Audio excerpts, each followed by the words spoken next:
So, Bad Moms. It took me a while to get here and do this, but we're here, so let's do this. This movie stars Mila Kunis, and for the first 60 seconds of this movie, I could have sworn it was the trailer. I mean, if you take out the bar scene in the trailer, I'm pretty sure the first 60 seconds of this movie is the trailer. I'm pretty sure of that. So in this, Mila Kunis is a mother of two. She's dropping her kids off at soccer practice. She's dropping her kids off at all of these after-school activities. She's making lunch. She's going to work. She's going to PTA meetings. She's going to teacher conference meetings. She's overworked and pretty much overstressed at this point. She then befriends two other mothers who pretty much are like her in some ways. In some ways they are different.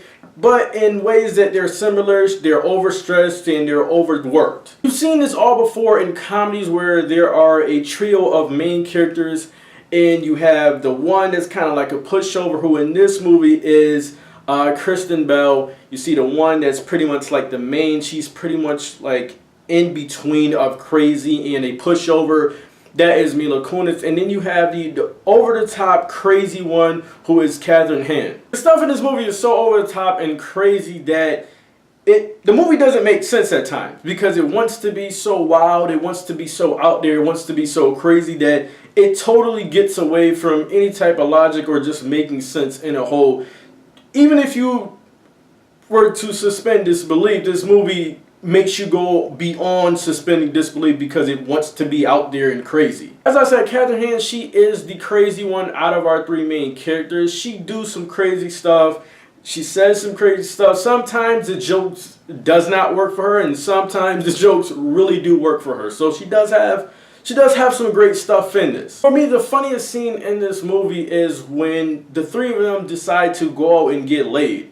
They decide to go out and get laid, and they start to talk about uncircumcised and circumcised. I don't want to spoil too much because the scene is so funny it brought me to tears. But right there, that is the funniest scene to me in this entire movie. Being overworked and being stressed with all the other things that I said, Mila Kunis, she finally gets fed up with the PTA meeting stuff with all the other parents, and the PTA meetings are ran by the president, who is Christine Applegate, and Mila Kunis and Christine Applegate, they go head to head in this movie. This movie was really not funny. They have a lot of movie references in this, but even me who likes movies, this really wasn't funny. This movie has the correct story or premise to go off of and be funny. I believe they have the right players to make a great, funny comedy.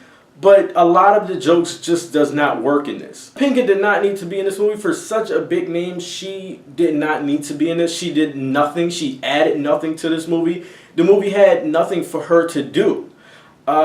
She could have been played by anyone. The only reason her role is in the movie so we can have two other characters alongside Mila Kunis, and we can have two other characters alongside Christine Applegate.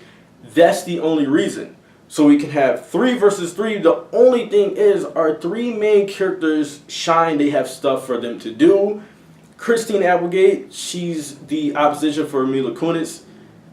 She has stuff to do. The other two side characters behind Christina Applegate have nothing to do in this. They're not really needed besides the point of the 3 versus 3. That's it. So I would have to say that this movie would probably be more towards a younger audience, even younger than I am. I don't know. So I would have to say that Bad Moms is a 57 out of 100. Did you see it? Did you not? Get in the comment section. I'm done here.